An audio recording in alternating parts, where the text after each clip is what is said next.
Hello, it's Jimmy here at O'Reilly's, and I've come to look at a Vauxhall Astra. Okay, so I'm inside the car. First we're going to start it up as always and see what sort of warnings or anything we're getting. Diesel particle filter is full. You've got the smoke symbol on. So, quick story on it is she said she's had this sign on constantly. It doesn't ever go away. It's been there for a while, and she's tried a few things to sort it out that's had no avail, so I'm going to have a look at it and see what we can do. Just plug in the diagnostic port down there. So I'm just playing around with this new tool at the minute. It's the X431 Diagon Evo there, and let's just run a diagnostic. Go to European, and this is a Vauxhall.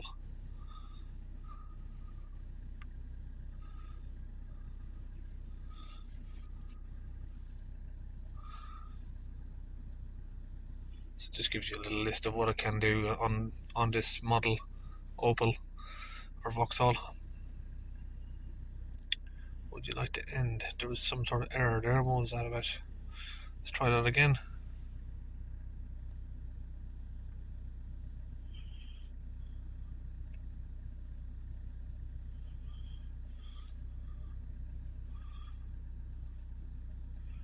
Yes, it's an Astra J 2 litre. Let's do manually select. I don't want to run through the whole system, could take some time.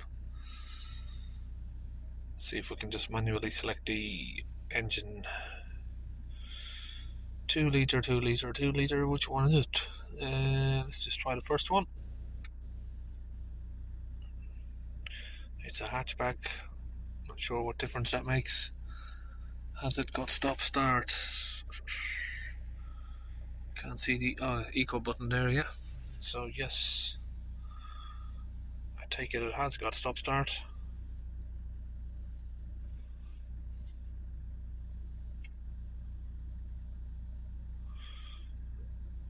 Engine management control. Read fault code. So we need to read some data before we start looking into anything. Diesel particle filter regeneration frequency. So it's having too many regenerations, basically. That's what that sounds like. Let's go back.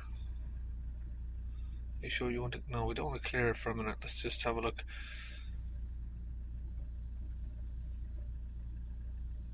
Oh, I can hear the flywheel crunching around. Data display, engine data. Now I'm not sure if this is going to be an engine data or is there another option after treatment data. There you go. Data 1, we'll try that first. Average regeneration, average distance between regenerations. DPF pressure sensor. We've got 2 of them, I don't know why, we're going to click both. DPF soot accumulation.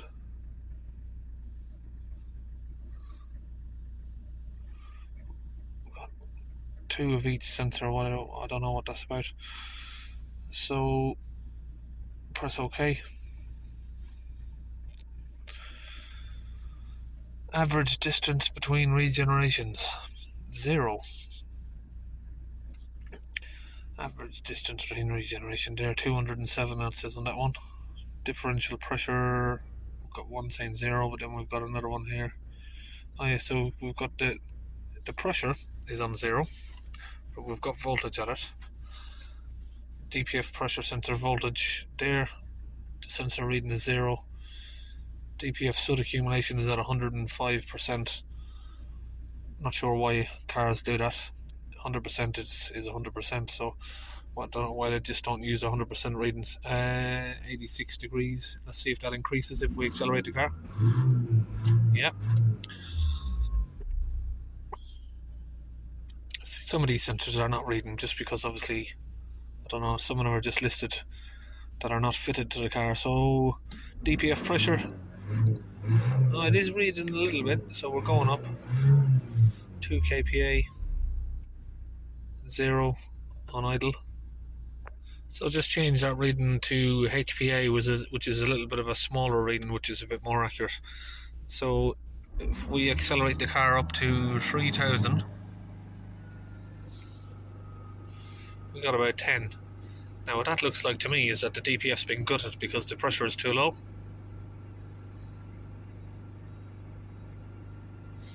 Or we got a dodgy sensor. Another complaint is that it's constantly smoking and the car stinks to drive it. You can smell exhaust emissions. Right, so I'm going to turn the engine off so you can hear what I'm saying. Okay, so we have the turbo here, catalyst and DPF down here. Now the DPF pressure sensor is right over here. Don't ask me why they put it that far away, but they run the tubing all the way down the back, down around and around, all the way down there, and it goes down there somewhere and goes down to the DPF. So the pressure sensor is right over here. What I want to do is open the pressure sensor and connect my own meter to it to see if my meter is reading the same as what that pressure sensor is given to the diagnostic scan tool. So if I come down here, it looks like somebody's already been trying to have a go at it, because that looks like it's been mangled around. So what I've done is I've just fed a little small 10mm there on a slight angle just to get onto the 10mm bolt there that's holding the sensor on. Now we're just going to get that open. So it's loose enough now to do it by hand. So of course, because someone's already been messing around with the sensor, we should just be able to pull the whole thing out. Someone's been pulling around with that one. That's not reusable anyway. Okay, so what I'm doing here is connecting the manometer to the hose that I've taken the DPF pressure sensor off. I'm going to switch the manometer on and start the vehicle up. So you can see there we're getting 6, 7, so it's a completely different reading to what the sensor is given. So I think this is quite a good example here of how you can sort of decipher, shall I say, messages that you get with cars, you know. So you can see how everything contradicts. For instance, we're saying here the message from the car is saying that the particle filter is full. Live data on the diagnostics is saying that the particle filter is too empty. And the manometer there is given a reading of what I would expect, around anywhere from 5 millibars to 15-20 millibars on idle. So now I'm just going to use this, just because I'm on my own, I haven't got someone helping me, so I can use this pedal depressor to hold the revs at 3000 and then have a look at the manometer and see what the pressure is reading. Okay, we'll hold the revs there, using that against the pedal.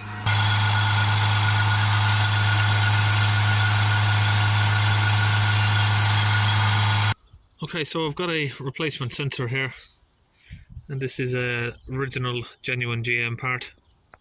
Right, so that's the new sensor there fitted on. So I'm going to go to special functions now, see if I can do anything to learn in the new sensor. Learn functions, let's have a look. DPF pressure sensor learn.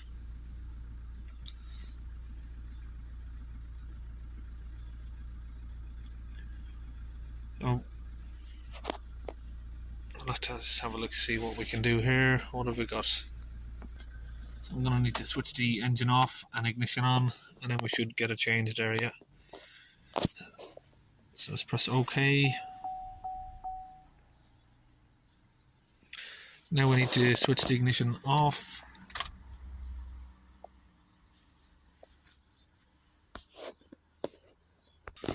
Okay, so that timer's run down. Now we turn the ignition back on, and that's performed successfully. Now I'm going to look for the DPF itself, do a DPF reset, because once the DPF thinks it's on 100%, it's going to keep trying to regenerate, I think, which is why it's smoking constantly. It's got you know, calculations. So if the DPF sensor is the pressure sensor is not working properly, the calculations will go to 100% and it will just keep trying to regenerate when it doesn't actually need to.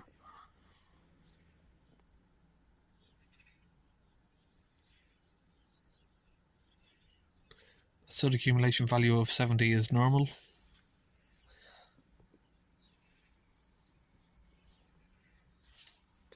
Switch the ignition off again, same procedure again. So that's performed successfully. Press OK. So you can see there the car is quite smoky when you start it up.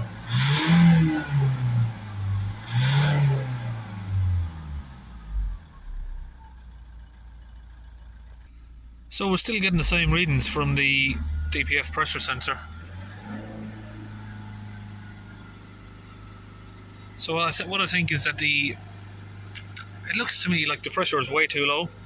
So I don't know if someone's previously gutted out the DPF a little bit, and I'm assuming it's either trying to regenerate, which is causing the smoke, or we've got an issue with the fuel injectors.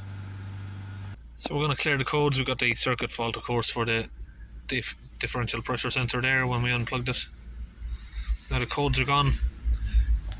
The smoke has now seemed to die away.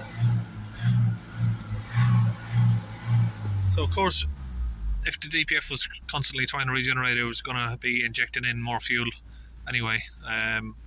But it could be a case that the injectors are faulty. But at the minute, it seems to have all cleared up. Accelerated nicely. Could feel a little bit of a judder before, now that's gone. And the smoke's gone. The DPF warnings are gone. The only thing I'm concerned about is I think the DPF pressure is a little bit lower than it should be. We're getting like a maximum of 30 millibars, 40 if we accelerated all the way like that. So I think maybe someone's either drilled a DPF at some point.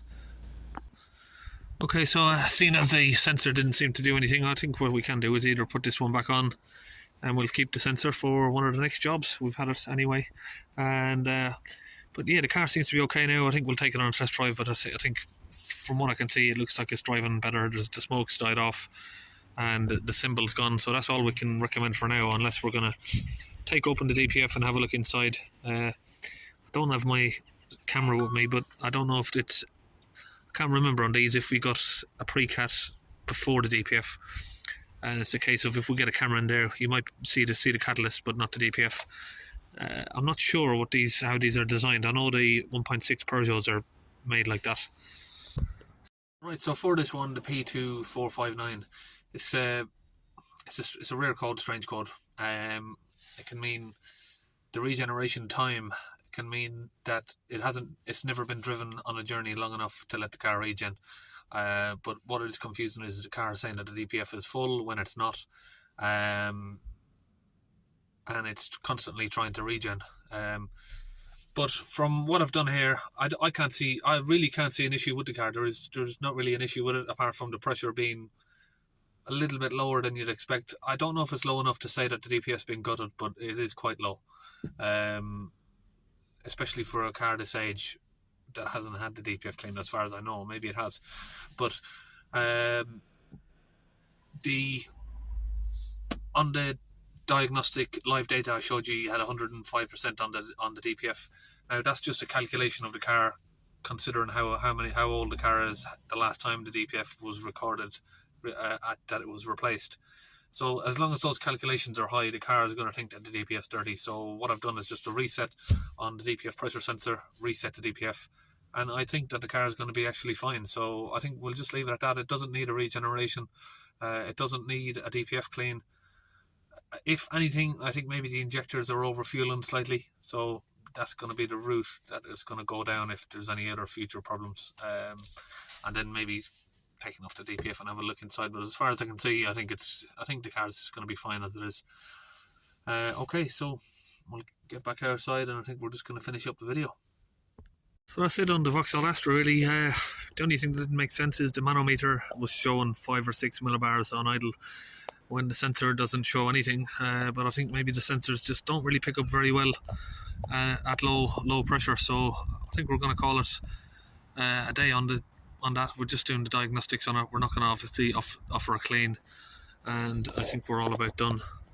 We can only offer to open the DPF and see if it's been gutted, if not replace it, and maybe take out the fuel injectors for a test if it continues to smoke. But from what I can see, the smoke is gone, and we'll see you on another video.